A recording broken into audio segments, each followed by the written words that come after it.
시청자 여러분 안녕하십니까? 달빛철도 특별법이 국회를 통과했습니다. 영원함 화학과 지역 균형 발전을 위한 토대가 되기를 기대해 봅니다. 이번 주 뉴스 비하인드에서는 간병 살인에 대한 이야기와 달빛철도의 국회 통과 소식 살펴보겠습니다.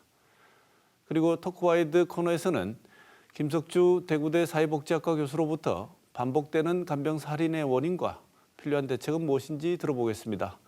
시사톡톡 지금 시작합니다.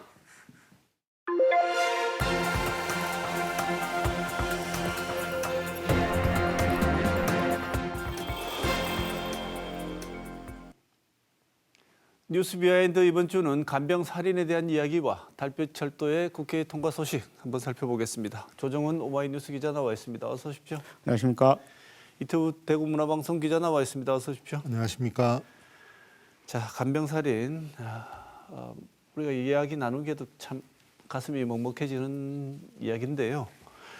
이 대구에서 뭐 이런 일이 자주 보도가 되는 것 같습니다. 지난 17일 간병 살인 또 비극적인 일이 있었는데 이태우 기자, 네. 이 숨진 아들 유서에 아버지하고 함께 묻어달라는 이런 내용이 있었다죠? 그렇습니다. 슬픈 일입니다. 지난 17일 오전이죠. 대구시 달서구에 있는 한 아파트 화단에서 50대 남성이 숨진 채 발견됐습니다. 경찰이 와서 숨진 남자의 주머니를 훑어봤더니 유서로 보이는 쪽지와 또 주소를 알 수 있는 신분증이 나왔습니다. 그 유서에는 안방에 가면 숨진 아버지가 있으니까 같이 잘 장사를 지내달라는 말과 함께 현관에 들어갈 수 있는 비밀번호도 적혀 있었습니다. 경찰이 집에 찾아갔더니만 그 말대로 안방에 80대 남성이 둔기에 상처를 입고 숨져 있는 상태로 있었습니다. 지금 이태우 기자 말을 보면 아버지를 먼저 숨지게 하고 아들이 뒤이어서 극단적인 선택을 했다. 이런 추측을 할 수 있는데 조정 기자, 왜 이런 일이 벌어진 거죠? 네, 일단 경찰의 말을 종합하면은요. 아들은 15년 전쯤 어머니가 세상을 떠나자 아버지를 홀로 돌보았다라고 합니다. 그런 아버지가 8년 전쯤에 그 치매 판정을 받았는데요. 아버지는 건강보험공단의 장기 요양급여 판정을 받은 적이 없었습니다. 그리고 달서구 보건소 치매 안심센터에서도 등록되지 않았는데요. 이 때문에 지원을 전혀 받지 못한 것 같습니다. 아들은 대학 강의를 하면서 지내오다가 아버지가 어려우니까 일을 그만두고 아버지를 모셔왔었는데요. 그동안 형제들이 모아준 돈과 또 아파트 담보대출로 생활비를 마련을 했다고 합니다. 아들은 기초생활수급 가정도 아니었고 또 요금 체납 등 위기 가구 반응도 전혀 없었기 때문에 지자체에서는 복지망에 전혀 포착되지 않았는데요. 이 때문에 관할 달서구는 복지 서비스를 제공을 하지 않았습니다. 돌봄 취약 가구였지만 국가나 또는 지자체가 치매 환자에게 지원하는 어떤 도움도 받을 수가 없었는데요. 아들은 결국 오랜 간병으로 인한 몸과 마음이 힘들어지고 또 경제적 어려움도 겹치면서 비극적인 선택을 한 것 같습니다. 네, 이태우 기자. 네.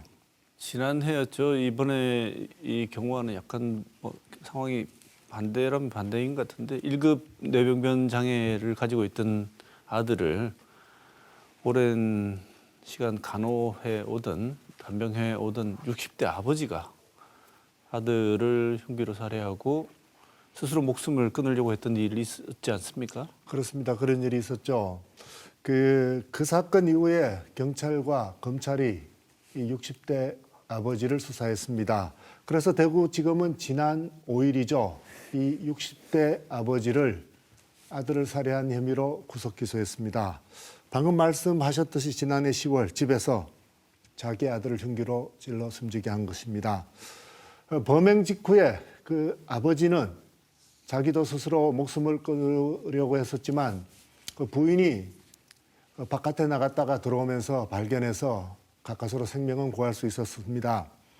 아버지는 아들의 거동이 불편해지자 그 다니던 직장까지 그만두고 목욕이나 식사 같은 간병을 도맡아왔습니다. 검찰은 가족들이 이 피고인에 대한 선처를 호소하고 있고 또 이 아버지가 아들을 극진히 돌봐왔음을 고려해서 그렇게 해서 기소했다고 밝혔습니다. 네, 그 이른바 간병살인이라는 게 지병으로 오랫동안 가족이 병을 알아오는데 가족들이 간호를 하다가 결국은 맨 마지막 선택으로 살인을 선택하게 되는 이런 것을 뭐 간병살인이라고 하지 않습니까?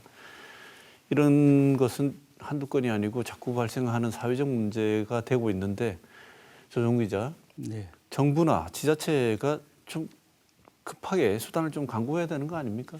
예, 그렇습니다. 사실 간병살인이라는 게 우리 지역에서만 일어나는 일이 아니고 전국적인 이슈가 되고 있는데요. 그렇기 때문에 지역 시민사회단체에서는 공공책임 돌봄 입법화 등을 촉구를 하고 있습니다. 우리복지시민연합은 현행 사회복지망 밖에 방치된 가족 돌봄에 대한 제도적 장치 마련을 촉구하는 목소리는 많았지만 눈에 띄는 개선책은 여전히 부족하다 이렇게 얘기를 하고 있는데요. 노노 간병이나 독박 간병, 간병살인, 간병지옥 같은 신조어가 양산되면서 비극은 계속 반복되고 있다 이렇게 지적을 하고 있습니다. 은재식 우리복지시민연합 사무처장은 이렇게 얘기를 했는데요. 제도 밖에 있었다면 왜 이런 사람들은 제도 안으로 포함되지 못했던 건지, 각종 이런 제도들을 어떻게 연계할 것인지 이런 부분들에 대한 원스톱으로 지원할 수 있는 시스템들이 지금 필요한 거다 이렇게 얘기를 하고 있습니다. 또 시민단체들은 돌봄 문제는 더 이상 미룰 수 없는 사회복지 문제다 이렇게 지적을 하고 있는데요. 반복되고 있는 가족 돌봄 살인 문제에 대해서 우리 사회가 비상하게 더 적극적으로 해결에 나서야 될 때다 이렇게 촉구를 하고 있습니다.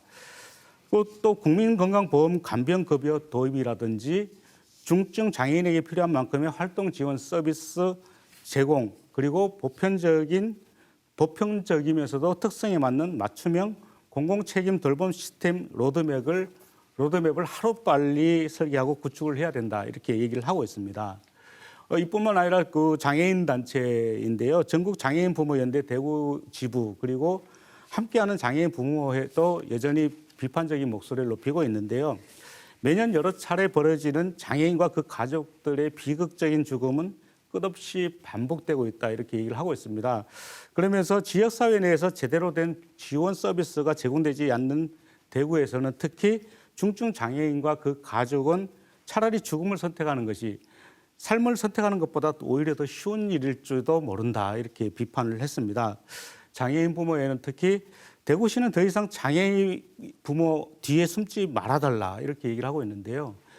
중증 장애인의 지원 체계, 자립 지원, 돌봄 부담에 대한 대책 마련을 위해서 적극 나서달라 이렇게 촉구를 하고 있습니다. 네. 이른바 선진국 문턱을 넘어섰다고 하는 대한민국의 간병지옥, 간병살인 이런 말이 나오는 것은 국가가 좀 빨리 해결해야 되는 일이라는 걸 어떻게 보면 반증하는 얘기일 수도 있는데요. 이태우 기자. 네. 그래서 국가가 간병비 또는 간병의 질적인 문제까지도 좀 책임을 지는 공적인 체계 빨리 확립을 해야 된다 이런 얘기들 많이 나오고 있지 않습니까? 네, 그렇습니다. 지난 19일입니다. 최재형 국민의힘 국회의원이 고령화 시대에 사적 간병비를 제도적으로 해결하자는 내용의 토론회를 국회에서 열었습니다. 이날 토론회에서는 국가가 간병을 책임지는 체계를 만들자라는 이야기들이 쏟아졌습니다. 먼저 김진현 서울대학교 간호대학교 교수는 2020년 기준으로 해서 간병인을 쓰는 유급 간병률과 또 가족들이 간병하는 그런 퍼센테이지를 합치면 이게 전체로 60.5%가량이 된다면서 아주 높은 비율이라고 설명을 했습니다. 여기에다가 앞으로 고령화 사회가 더 진척이 될 것이니까 간병으로 인한 부담과 간병 서비스 수요는 더 증가할 수밖에 없다고 지적했습니다. 또 정재철 대한간호협회 정책전문위원은 지금 말한 것처럼 비용은 비용대로 다 쓰고 있는데 전문 의료인이 아니라 그 가족이나 아니면 또 아마추어들이 이 간병을 하면서 실제 그 환자들은 간병이 필요한 사람들은 감염이나 낙상 그리고 욕창 등의 그 위험에 언제든지 노출돼 있다면서 그 모든 세대의 돌봄의 질을 확보하는 차원에서 또 예방적 사회적 투자라는 정책이라는 관점에서 이 문제를 접근해야 하는 게 아니냐라고 밝혔습니다. 네. 이 역시 지난 21년 5월에 대구에서 일어난 일이지요. 생활고 탓에 뇌출혈로 쓰러진 아버지를 방치해서 죽음에 이르게 한 22살 아들의 간병살인이 있었는데 이것을 계기로 청년 돌봄, 가족 돌봄 청년 문제, 이른바 영어로 뭐 영케어러 이렇게 얘기를 하는데 가족 돌봄 청년의 문제가 이제 수면 위로 부상을 하게 됐습니다. 젊은 청년이 가족을 생계를 책임지고 또 간병생까지 떠안는 이런 문제를 우리 사회가 다른 것도 못하고 꼼짝도 못하고 이렇게 다 떠안고 있는 상황, 그냥 두고 볼 수 있느냐 이런 얘기들이 나오고 있는데 이태우 기자 어떻습니까? 국가적으로 또는 전체적으로 보면 그렇습니다. 그런 가운데서도 일부 지자체는 그 스스로 어떤 방안을 마련하기 위해서 구체적인 활동을 하고 있기도 합니다. 그 대표적인 경우가 서울 강남구였는데요. 지난해 3월에 그 14세에서 34세까지의 젊은 청년들을 대상으로 가족 돌봄 청년 지원 사업을 했습니다. 당초 지원 인원은 그 중위소득이 12% 밑으로 있는 소득이 좀 낮은 사람 50명을 뽑아서 그 생계 지원이나 건강 지원, 주거 지원 등을 그 300만 원 한도 내서 하는 계획이었습니다. 여기에 추가해서 세탁이나 청소 같은 그 가사 지원도 추가로 하는 서비스를 주 1회 2달 동안 할 수 있는 그런 제도였는데 실제로 신청을 받아보니까 예상과는 좀 다른 결과가 나왔습니다. 50명을 뽑으려고 했지만 실제 신청한 사람은 절반도 되지 않는 17명에 그쳤다는 것입니다. 왜 그랬냐면 그 실제로 대상자를 찾아가서 발굴하는 방식이 아니라 그냥 스스로 신청하는 그런 방식을 쓰다 보니 충분히 홍보가 되지 못했고 또 강남구라는 곳이 다른 지역에 비해서 그 상당히 소득이 높은 사람들이 사는 지역이어서 그랬을 것이다라는 분석이 나오고 있습니다. 네, 조정훈 기자. 네. 청년들에게 이렇게 수당을 이런 지원 말고도 수당을 지급하는 지자체도 있다고 하는데 대구시 경우 어떤 상황입니까? 네, 우선 청년들에게 수당을 지급하는 곳은 광주 서구입니다. 전국 최초로 가족돌봄 청년 39명에게 수당을 지급을 하기로 했는데요. 다음 달부터 월 25만 원씩 1인당 연 300만 원을 지급을 한다고 합니다. 그리고 사업 효과에 따라서 지원 대상과 또 지원 금액도 더 증액을 하기로 했습니다. 충남 보령시 같은 경우도 부양가족의 간병비 부담 해소를 위해서 지난해 54명의 저소득층 대상자에게 간병비를 지원을 했는데요. 올해에는 추가로 예산을 더 확보를 하고 인원도 더 추가를 하겠다 이렇게 밝히고 있습니다. 그렇지만 대구시는 아직까지는 구체적인 예산을 책정하지 못하고 있는 것 같습니다. 대구시는 올해 2월부터 미랄재단과 MOU를 맺고 돌봄 청소년에 대한 실태조사에 나서겠다라고 밝혔는데요. 조사를 통해 100명을 발굴하고 1인당 500만 원씩 지원을 하기로 했습니다. 그런데 이 예산은 미랄재단에서 후원을 받아서 하는 겁니다. 대구시 예산은 전혀 없는 상태고요. 또 외톨이 청년이나 은둔형 청소년들을 지원하는 부분도 계획을 세우고 있다라고 밝히는데 이 부분도 아직까지 구체적인 예산은 없습니다. 대구시 관계자는 달서구에서 발생한 간병살인의 경우에는 상담만 신청했더라도 심리 지원이나 긴급 복지 지원 등을 받을 수 있었다. 그리고 다양한 지원 서비스를 받을 수 있었는데 안타깝다 이렇게 얘기를 했는데요. 앞으로는 건강보험공단 등과 협의를 해서 홍보를 더욱 확대하겠다 이렇게 얘기를 하고 있습니다. 네, 다음 소식은 달빛철도 이야기입니다. 달빛철도 특별법이 국회를 마침내 통과했습니다. 먼저 이태우 기자, 네. 달빛철도 간략하게 한 번 더 정리를 해주시죠. 네, 그러겠습니다. 철도니까 먼저 노선이 중요하겠죠. 준비한 그림을 보시겠습니다. 달빛철도는 광주 송정역을 출발해서 광주역, 전남 담양, 전북 순창 남원장수, 경남 함양 거창 합천, 그리고 경북 고령을 거쳐서 서대구역까지 6개 광역지자체와 10개 기초지자체를 경유하는 총 연장 198.8km의 영호남 연결철도입니다. 오는 2030년 완공 목표죠. 현재 광주에서 대구까지는 승용차로 2시간 30분, 버스로는 3시간 30분 정도 걸리는데 이 철도를 이용하면 1시간 남짓입니다. 반나절 생활권이 된다는 이야기입니다. 이 철도로 인적, 물적 교류가 촉진되고 또 영호남 화합과 상생 발전을 도모할 수 있습니다. 달빛철도는 1999년에 국가기관 교통망에 반영되었지만 24년 동안 별다른 진척이 없이 그냥 있다가 지난해 8월에서야 여야 국회의원 261명의 이름으로 발의됐지만 아시다시피 여러 가지 우여곡절을 겪기도 했습니다. 네, 조정우 기자. 실제로 국회 법사위에서 이 안건 심의하는 회의에 앞서서 광주시 그리고 대구 광역시 의원들이 시의원들이 달빛철도 특별법 이번에는 꼭 통과를 시켜달라는 성명서 함께 발표하지 않았습니까? 예, 그렇습니다. 지난 24일 오후였는데요. 대구시 의회 앞에서 대구시 의원 그리고 광주시 의원들이 함께 모여서 성명서를 발표를 했습니다. 양도시 시의원들은 기획재정부는 경제성과 예비타당성 제도를 이유로 국민의 요구를 무시하고 있다. 그리고 국회는 해가 바뀐 지금까지도 법안을 계류하고 있다. 이렇게 비판을 했는데요. 이런 모습들은 시대착오적이고 퇴행적인 행위로 역사의 심판을 받을 것이다. 이렇게 얘기를 했습니다. 현재로 보는 건 짧은 생각입니다. 먼 생각을 하지 않고 추후에 이게 얼마든지 큰 발전이 돼가지고 지금 생각하는 것보다 10배, 20배의 값어치가 있을 겁니다. 이 동서화합이라든지 국가 균형 발전이라든지 그리고 이 국민 대통합 속에서 꼭 해야 될 가장 기본적인 이 초석이 아닌가라고 생각을 합니다.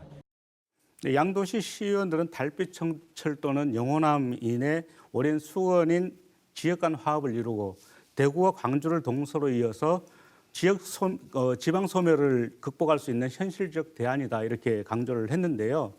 수도권 중심의 수직적 철도망에 동서 간 수평적 철도망을 추가해서 국토균형 발전을 이끌어낼 수 있는 묘안이다 이렇게 얘기를 했습니다. 네, 조 기자. 일단 통과는 되었지만 중요한 것은 이 특별법 안에 구체적으로 어떤 내용들이 담겨 있는가 이거 아니겠습니까? 예, 그렇습니다. 가장 논란이 됐던 예비타당성 조사 면제가 이번에 포함이 됐고요. 고속철도 역사 주변에 3km 이내 개발 예정 지역을 지정을 할 수 있도록 했습니다. 그리고 건설 사업 및 주변 지역 개발을 위해 필요한 비용을 보조하거나 융자를 할 수 있는 내용이 담겼습니다. 핵심은 예비타당성 조사 면제인데요. 전액 국비로 이루어지는 사업에 예비타당성 조사 면제 조항이 포함이 되면서 달빛철도 건설의 속도가 좀 붙을 것으로 보여집니다. 홍준표 대구시장 그리고 강기정 광주시장을 비롯한 영호남 지자체장들은 동서 갈등 해소 그리고 국토균형 발전이라는 대의 명분을 위해 예비타당성 조사가 반드시 면제되어야 된다 이렇게 강조를 해왔었습니다. 또 대구시와 광주시가 공을 들인 복선화와 관련된 내용은 빠졌습니다. 그렇지만 미래 수혜를 반영한 첨단화를 추진한다는 내용이 들어갔는데요. 이것은 향후 부지 매입 등의 방식으로 복선화도 추진할 수 있는 방안을 마련했다라는 평가를 받고 있습니다. 이외에도 달빛철도 건설 과정에서 지역 기업을 우대한다는 조항이 담겼는데요. 향후 철도 건설이 본격화된다면 지역 경기 활성화에도 도움이 될 것 같습니다. 네, 이태우 기자. 네. 우리가 뭐 좀 하려고 하면 항상 듣는 말이 있죠. 지역 포퓰리즘이다 이런 얘기하면서 그 왜 그런 거 하느냐 이렇게 얘기하는데 이번에도 이런 얘기 좀 있었다면서요. 많이 나왔죠. 그 예비 타당성 조사 없이 9조 원에 가까운 예산을 들여서 그 철도를 만든다고 하니까 예전에 그 지역에 공항을 지으면 고추 말리는 공항이다. 공항 포퓰리즘이다. 이런 이야기를 했는데 이번에야말로 철도 포퓰리즘이다. 이런 이야기를 하고 있습니다. 영호남간 그 지역 화합과 또 국토 균형 발전이라는 그 명분은 분명히 있습니다. 그런데 사업성이 떨어지는 사업을 예비 타당성 조사 없이 추진하도록 해서 국가 재정의 근간을 흔든다라고 이야기하고 있는 것입니다. 또 다른 지역도 철도 사업이 줄줄이 대기하고 있는데 이 경우를 들어서 그쪽 지역도 예비 타당성 없이 건설해 달라고 나오면 어떻게 하느냐라는 그런 걱정도 깔려 있는 것 같습니다. 지금까지 정부가 추진한 철도 사업 가운데 특정 노선에 대해서 이 예비 타당성 조사를 면제해 주는 사업은 이번이 처음이었기 때문에 다른 지역도 지역 표심을 내세우면서 정치인들이 우리 지역도 이런 방식으로 철도를 깔아달라고 하면 정부가 참 곤란해진다 이런 주장을 하고 있습니다. 그 달빛 철도 사업이 그 경제성이 떨어진다라는 것은 거짓말은 아닙니다. 그 2021년에 국토부가 사전 타당성 조사를 했는데요. 비용 대 편익이 0.483이 나왔습니다. 이거는 1이 넘어야지 경제성이 있다는 이야기인데 사실상 경제성이 꽤 떨어진다 이렇게 봐도 무방한 것 같습니다. 네, 그 경제성 얘기는 드리고 싶은 말씀은 많지만 접어두기로 하고 달빛 철도 특별법 통과는 오랜만에 듣는 아주 반가운 소식이었습니다. 자, 오늘 뉴스 비하인드 준비한 내용 여기까지입니다. 소식 준비한 두 기자 고생하셨습니다. 고맙습니다.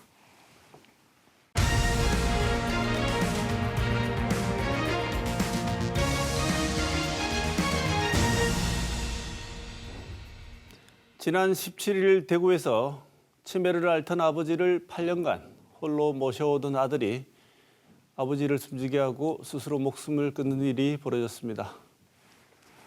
오늘은 김석주 대구대학교 사회복지학과 교수님 모시고 반복되는 간병살인 원인과 대책 한번 살펴보도록 하겠습니다. 교수님 어서 오십시오. 네, 반갑습니다. 앞서 말씀드린 것처럼 참 되뇌이기도 참 비극적인 사건인데요. 이 사건을 보면 국가 혜택도 지원 혜택도 못 보고 혼자서 이렇게 간병을 감내한 걸로 되어 있는데요. 우리가 알기로는 여러 가지 이와 관련된 복지 제도가 있는 것으로 알고 있는데 왜 이분 같은 경우 또 이전에 발생했던 다른 간병살인이라고 얘기되는 이런 경우에 왜 나라의 지원, 정부의 지원을 못 받았던 걸까요? 네, 이번 사례의 이제 그 원인에 대해서 이야기를 하실 때 저는 일단 만약이라는 단어를 좀 쓰고 싶은데 좀 그 돌아가신 분들이나 아니면 유가족 분들한테는 좀 죄송한 얘기지만 만약 이분이 국가가 제공하는 장기요양 서비스를 신청하셨더라면 돌봄으로 인해서 이렇게 비극적인 사건이 발생될 가능성은 매우 낮았을 것으로 예상됩니다. 그렇다면 왜 이분이 신청을 하지 않으셨을까라는 질문을 해야 되는데 이 질문을 그 돌아가신 분이나 아니면 가족분한테 물을 게 아니라 우리 지역사회에 한번 물어볼 필요가 있다고 생각합니다. 네. 그래서 이분이 장기간 간병을 하시면서 그 기간 동안 사회적으로 고립되시고 그리고 외부의 도움을 요청을 못 하실 정도로 힘든 상황이었다. 그렇다면 우리 지역사회가 이분들한테 접근을 해야 되는데 이 접근 방식이나 아니면 시스템에 문제가 있지는 않나 이렇게 생각해 봅니다. 네. 구체적으로 이분들을 발견하는 위기가구 발굴 시스템이 탐색하는 범위의 문제점 그리고 이분들한테 접근하는 방식의 문제점이 그 주요한 원인이 되지 않았나 이렇게 저는 보고 있습니다. 네.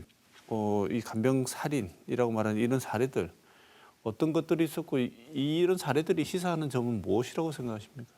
네, 안타깝게도 대구에서 최근에 이런 일이 많이 벌어지고 있는데 2022년도에는 남구에서 60대 아버님이 40대 장애를 가진 아들을 살해하고 자살 시도한 사례.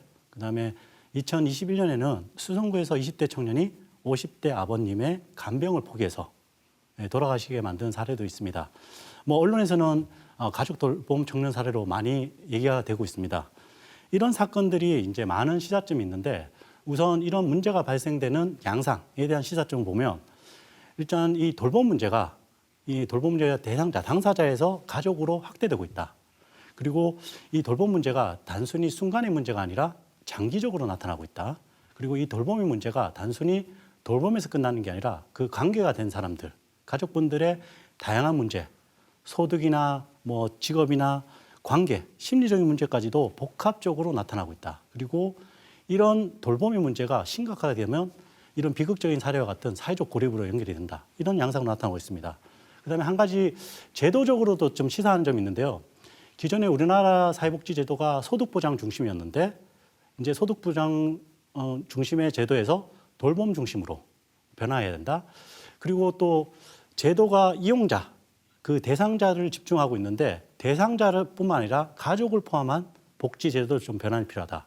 또 한 가지 더 말씀을 드리면 이 전달 방식에도 문제가 있다는 거죠. 개편이 필요하다는 거죠. 왜냐하면 이런 위기 가구는 지역사회에서 즉시적으로 이제 접근해서 도와드려야 되는데 그렇다면 우리 지역사회의 돌봄 체계가 더욱더 확장돼야 한다는 시사점을 가지고 있습니다. 네. 간병인들 담당하고 있는 간병하는 가족들 이분들이 느끼게 되는 심리적 압박 그리고 그거로 인해서 등장하게 되는 어떤 영향력 이런 건 어떤 게 있습니까? 네, 이 뭐 장기간 간병은 이 개인뿐만 아니라 가족의 전반적인 삶에 부정적인 영향을 주고 있습니다. 저희 현장에서 나가봐도 이 문제가 되게 다양하게 나타나고 있는데 우선 뭐 신체적으로는 되게 부담이 되죠. 그 대표적인 예로 어르신이 돌보는 상황에서는 이 돌보신 어르신 분들도 종국에는 돌봄이 필요한 상황이 되는 상황도 있고, 그다음에 이제 심리적으로 봤을 때도 이 상황이 뭐 직장처럼 퇴근이 있는 것도 아니고 24시간 계속 돌아가야 되는 상황이니까 뭐 스트레스도 되게 높고 그리고 언제 끝날지 모르는 불안감. 그리고 이제 이 돌봄을 제공하다 보면 그 환자, 가족분 서로가 증오심도 생기기도 하고 미안함도 생기기도 하고 죄책감도 생기고 다양한 복합적인 감정들이 생기면서 이 스트레스가 더욱더 증대되고 있습니다. 더 나가서 이제 이 돌봄을 하다 보면 경제적인 활동을 못하게 되니까 소득 문제가 생기고 그 다음에 이제 부부 관계, 형제 관계, 부모 자식 관계들이 이제 뭐 갈등이 생기게 되는 거죠. 그리고 더 나가서는 이제 사회적으로 고립이 되고. 근데 저는 이 단편적인 부분 여기서 끝나는 게 아니라 이게 세대 간으로 이전이 된다. 그러니까 돌봄이 끝나면 이 돌보던 분들도 다시 돌봄의 대상자가 되고 또 그 가족들이 지금 말씀드린 상황들을 반복하게 되는 돌봄의 대분리 현상으로 나타나고 있습니다. 네. 중간에 끊어주는 고리가 없게 되면은 줄곧 간병하다가 간병당하는 처지로 바뀌는 게 지금 상황이 전개될 가능성이 크다고 말씀을 주신 것 같은데 사실은 이 여러 가지 문제들도 있겠지만 정신적 어떤 고통, 본인에 대한 고통도 말씀 주셨습니다만 1차적으로 다른 원인보다도 사회적인 고립의 이유, 그다음에 경제적인 어떤 가족 간의 어떤 갈등의 이유에 많은 부분들이 경제적인 문제 아니겠습니까? 네, 맞습니다. 오죽하면 간병 파산이라는 말 신조어가 생길 정도라고 하는데요. 간병비 부담이 지금 현재 어느 정도길래 간병 파산 이런 얘기까지 나오는 겁니까? 네, 이 간병비는 지금 현재 환자 보호자 가족이랑 그다음 간병인 사이에 이 개인적으로 이루어지기 때문에 정확한 통계는 지금 추정하기는 힘들지만 저희들이 일반적으로 봤을 때 병원에 입원하시게 되면 1대1로 간병을 하시면 대략 뭐 12만에서 17만 원 정도, 월 400에서 500. 그다음에 공동 간병을 이용하시더라도 하루에 한 3, 4만 원 정도, 월 한 100만 원 정도 되는 거죠. 그다음에 이제 요양병원에 입원을 한다고 가정을 하면 이제 수도권 같은 경우는 한 200에서 400만 원 정도, 지방 같은 경우는 뭐 90에서 180만 원 정도로 이렇게 가격이 형성돼 있습니다. 그리고 건강보험연구원에도 이게 추정을 해보니까 요양병원에 입원하면 연간 1,800만에서 2,300만 원 정도 소요가 된다. 그렇다면 저희들의 지금 최저임금을 고려했을 때 한 200만 원 정도 되는 최저임금, 그다음에 맞벌이 가구들이 대략 뭐 평균적으로 700에서 800만 원 수입이 있고 외벌이가 한 490만 원 정도 되는데 그렇다면 최저임금을 번다고 하면 최저임금을 거의 다 요양비에, 간병비에 투입을 해야 되고 맞벌이 가구라 해도 자기 소득이 한 30% 이상 요양비로 지출을 해야 되는 상황이 벌어집니다. 그래서 뭐 하우스 푸어, 뭐 그다음에 카 푸어 이런 얘기가 있듯이 곧 이제 케어 푸어라는 단어들도 우리 사회에서 이렇게 회자되지 않을까 이렇게 네. 예상도 됩니다. 네. 지금 어느 정도 여유가 있는 집이면 모르겠지만 아득하게 경제 활동을 하는 상황이면 거의 간병비 부담 때문에 다른 경제 활동은 생각해 볼 수 없는 정도의 부담을 질 수밖에 없다는 말씀이신데, 그러면은 지금 모두에 잠깐 짚었습니다만 그래도 이런 상황이 발생하지 않도록 하기 위해서 국가가 설계해 놓은 사회보장책 같은 게 있지 않습니까? 그런데 왜 가족 돌봄이라는 이 틀에 갇혀서 지역사회나 정부로부터 도움을 받지 못하는 일종의 사각지대가 발생하는 이유는 뭐라고 보십니까? 네, 뭐 저희들도 이제 복지계에서는 사각지대가 왜 발생하냐 이런 얘기를 할 때 이 제도가 가지고 있는 태생적인 한계점이 있습니다. 복지제도의 대원칙은 신청주의를 이제 기반하고 있기 때문에 필요한 사람이 요청을 해야 됩니다. 예, 그러면 요청을 해야 되는데 그 신청 과정이 생각보다는 상당히 복잡하고 어렵습니다. 기간도 많이 걸리고, 그리고 이제 선정되기 위해서는 스스로가 그 기준을 밝혀야 되고, 또 선정 기준이 대표적으로 부양 의무제도 있고, 그다음에 소득과 재산 이 기준이 맞아야지 그 제도를 이용할 수가 있는 뭐 태생적인 이유들이 있습니다. 그리고 만약에 그렇게 해서 제도 안에 들어간다고 해도 이 받는 서비스가 본인이나 아니면 가족들이 원하는 만큼 충분하지는 않은 상황입니다. 특히 이제 돌봄 관련된 돌봄 관련된 지원들은 그 제도 안에 들어가지 못하게 되면 나머지 지원책들이 그렇게 뚜렷한 게 없습니다. 네. 지금 이런 돌봄 서비스를 생각을 해보면 노인 인구 늘어나면서 우리가 제도적으로 가장 먼저 생각이 드는 제도가 장기 요양 서비스, 장기 요양 보험을 통한 이 서비스 같은데요. 이 제도가 실질적으로 작동을 제대로 안 하는 것 같다는 느낌이 있습니다. 이게 어느 정도 진행되는 상황이고 어떤 점이 부족한가요? 네, 2008년부터 시행된 장기요양보험 제도가 분명한 것은 노인 가구의 돌봄 부담을 줄여준 건 사실입니다. 하지만 오늘 이야기하고 있는 이 가족 돌봄 부담 관점에서는 여전히 제도적 한계점이 있습니다.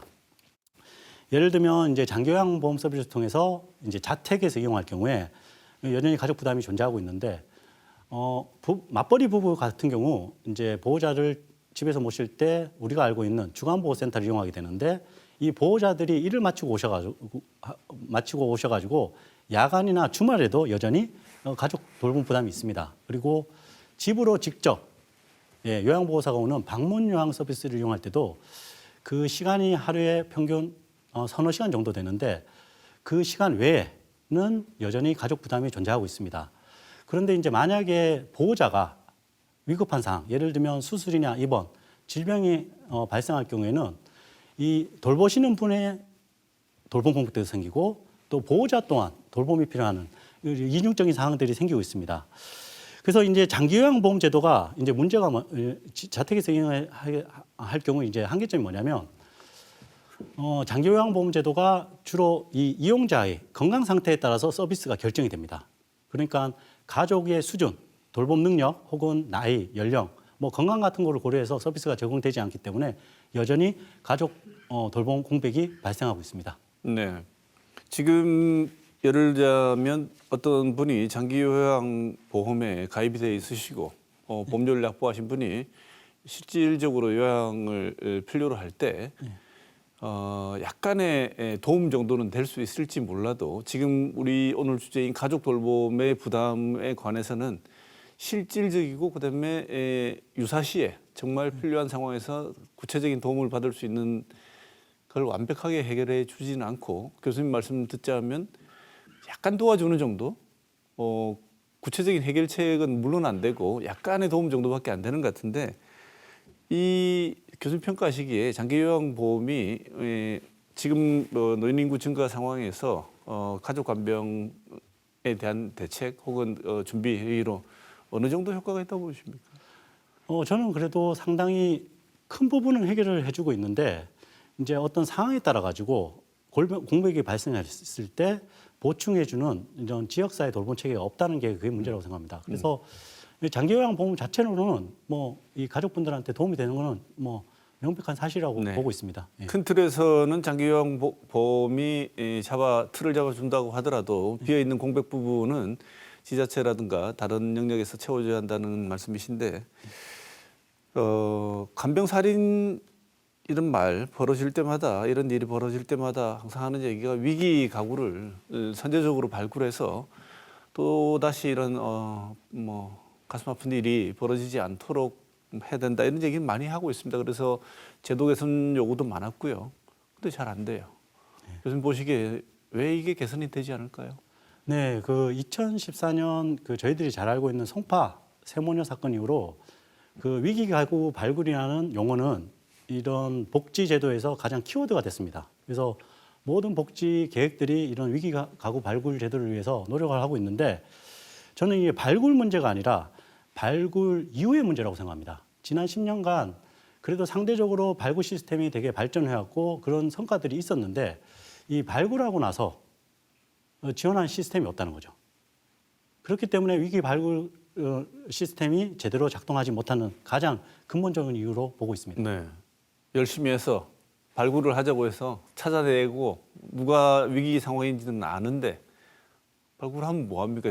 원래 지원할 준비를 하고 발굴해야 되는데 알고는 있어도 지원할 재원이라든가 이런 게 없어서 실질적인 지원이 안 되고 있다는 그 이유 때문에 이런 일이 계속 반복된다고 말씀하신 겁니까? 네, 저 넓게 보면 저는 그렇게 해석을 하고 있습니다. 근데 일반적으로 우리가 얘기할 때 위기 가구를 선제적으로 발굴하자는 말에는 그 발굴한 위기 인지된 위기 가구에 대한 지원책까지 준비된 상황으로 알고 있는데 그래야지 뭐 위기 대응이라는 게 되는 건데 그건 위기 인지지 위기 대응은 아니지 않습니까? 네, 그런데 네. 그래서 지금 지자체 돌봄 서비스를 지자체가 담당하고 있는데요. 핵심 돌봄 제도에 근거하는 사실 아까 뭐 말씀드린 것처럼 건강보험공단, 국민연금공단 이런 데서 큰 축을 잡고 있고 그다음에 실제로 사람들이 필요할 때 구체적인 도움을 받을 수 있는 곳, 비어 있는 곳들은 교수님 말씀대로 지자체나 이런 데에서 도움을 얻을 수 있는 경우인데 이것도 앞서 말씀하신 대로 우리의 제도의 경우에는 신청을 해야 되기 때문에 본인이 신청하지 않으면 도움을 받을 수 없기 때문에 신청을 해야 됩니다. 그런데 많은 경우에 도움이 필요로 하신 분들 중에 신청을 하면 도움을 받을 수 있다는 사실 자체를 모르시는 분들도 많으시고 신청을 한다고 해도 어디로 신청을 하고 그렇게 신청하면 어느 정도의 도움을 받을 수 있는지에 대한 정보가 거의 없다고 저는 생각이 드는데 이 부분은 어떻게 파악할 수 있습니까? 어떻게 어디에 정보를 신청하고 어떻게 그 도움을 구체적으로 얻을 수 있는지요? 네, 저도 이제 이런 돌봄을 시작할 때 어디서 시작을 해야 되냐 이 부분이 가장 중요하다고 생각하는데 예를 들어서 이제 노인분들 중에서 거동이 힘들거나 아니면 혼자 살기 힘드신 분들 혹은 노인이 아니시더라도 노인성 질환을 앓고 계시는 분은 장기요양보험 서비스를 이용할 수가 있습니다. 그래서 그 지역에 국민건강보험공단 무슨 지사라는 게 다 설치가 돼 있고 거기를 직접 방문하시거나 아니면 인터넷에서 신청이 가능하고 그리고 최근에는 치매안심센터가 각 구별로 지금 설치가 되어 있기 때문에 거기를 방문하시면 치매나 아니면 돌봄 관련된 정보들을 수집할 수도 있습니다.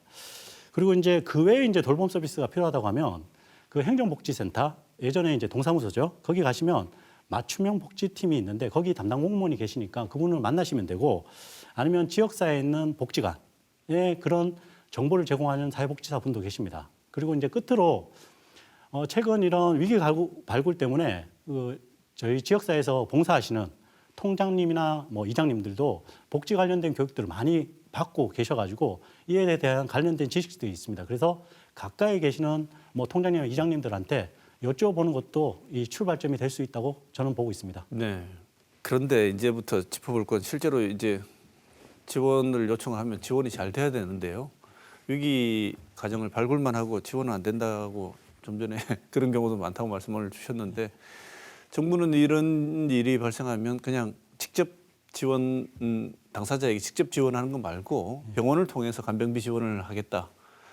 병원을 통한 간병 지원의 지원 대책에 초점을 맞추는 것 같은데 교수님 보시기에 이 정책 내용이 뭐 어떤 거고 이 실효성 어떻게 평가하십니까? 네, 이 내용은 윤석열 정부의 국정 과제 중에 하나였고 그다음에 또 민주당에서도 지금 얘기하고 있는 내용인데 그 말씀하신 방안 특히 핵심 뭐냐면 간병비를 급여하겠다 의료보험에서 건강보험에서 그거는 이제 간병비 부담 완화 목표를 가지고 있기 때문에 저는 긍정적으로 평가를 하고 있습니다. 그래서 한 달 전에 보건복지부에서 간병비 부담 경감 방안을 발표를 했는데 그 핵심은 뭐냐면 지금 상급병원에서 받고 있는 간호간병 통합 서비스를 2026년에까지 확대를 하겠다.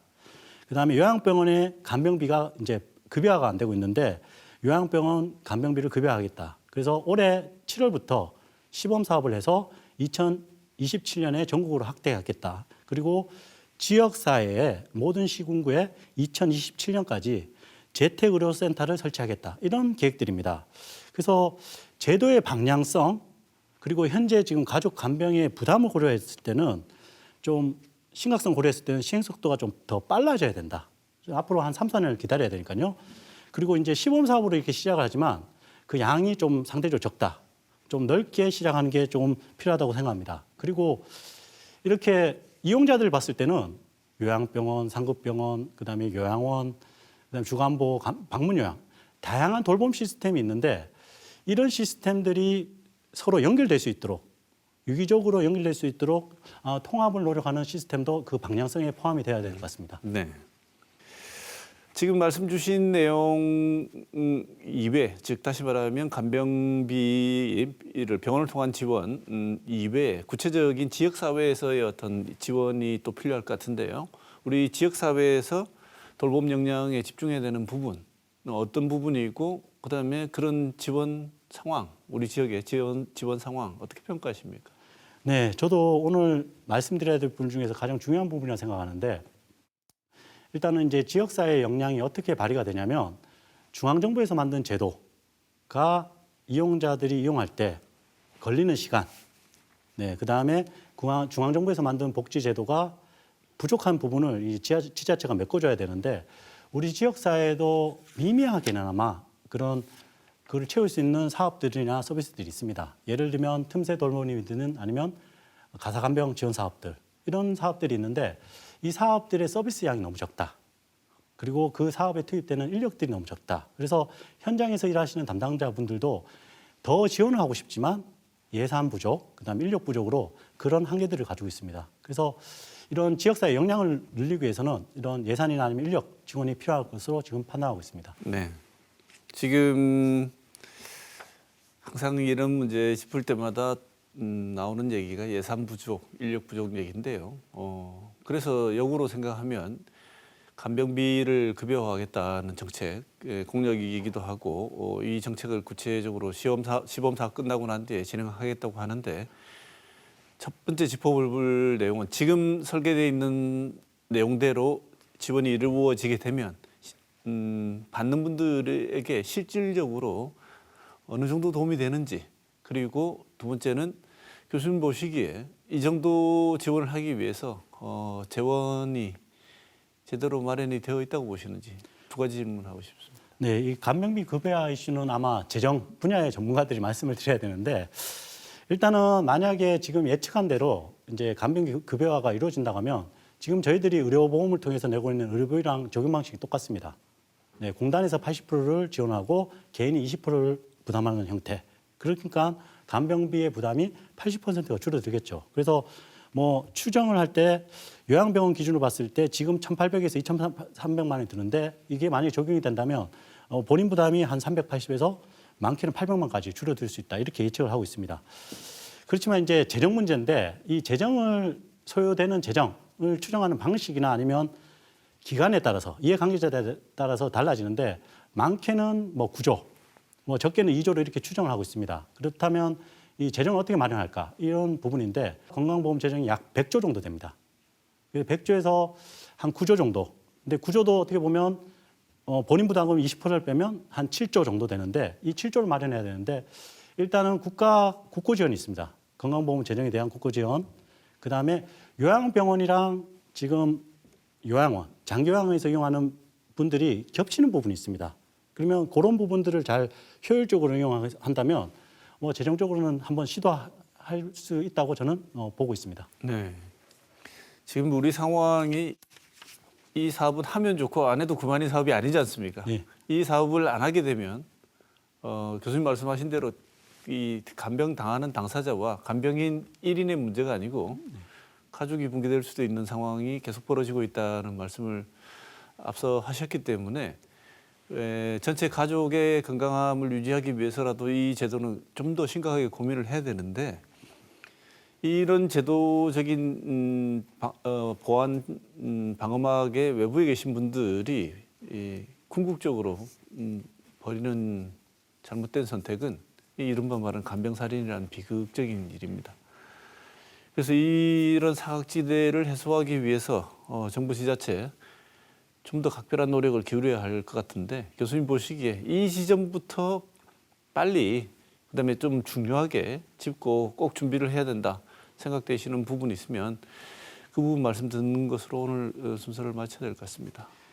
네, 저는 이제 지자체가 어떤 역할을 해야 되냐 이 고민이 가장 큰데 중앙정부에서 만든 복지제도를 우리 이용자들, 시민들이 이용할 수 있게 만들려고 하면 지금 지자체에서 돌봄 공백이 발생하는 지점에 대한 서비스 양을 늘려야 됩니다. 예, 서비스 양. 더 구체적으로 얘기하면 인력, 그다음에 예산을 증명해야 되는데 이렇게 된다면 이 돌봄 문제를 발견했을 때 저희들이 즉각적으로 대응을 하고 그다음에 그 시간 동안 중앙정부가 제공하는 서비스를 이용할 수 있는 시간을 벌 수가 있고 그다음에 중앙정부가 제공하는 서비스를 이용하다가 발생하는 공백 문제도 해결할 수 있고 더 나아가서는 이 제도에 들어오지 못하는 분들도 저희들이 돌볼 수가 있습니다. 그렇기 때문에 이 지자체에서는 어떤 노력을 해야 되냐면 지금 현재 단위 사업별로 이루어지는 다양한 서비스들이 있는데 돌봄 관련 이런 사업들을 좀 모아가지고 좀 조정을 하고 통화할 수 있는 방안들 그리고 그 시스템을 구축하는 노력이 가장 필요하다고 저는 보고 있습니다. 네. 오늘 덕후와이드 김석주 대구대학교 사회복지학과 교수 모시고 반복되는 간병살인이라는 비극적인 일들의 이유와 대책에 대해서 한번 말씀 들어봤습니다. 오늘 좋은 말씀 주신 교수님 감사드립니다. 고맙습니다. 네, 고맙습니다.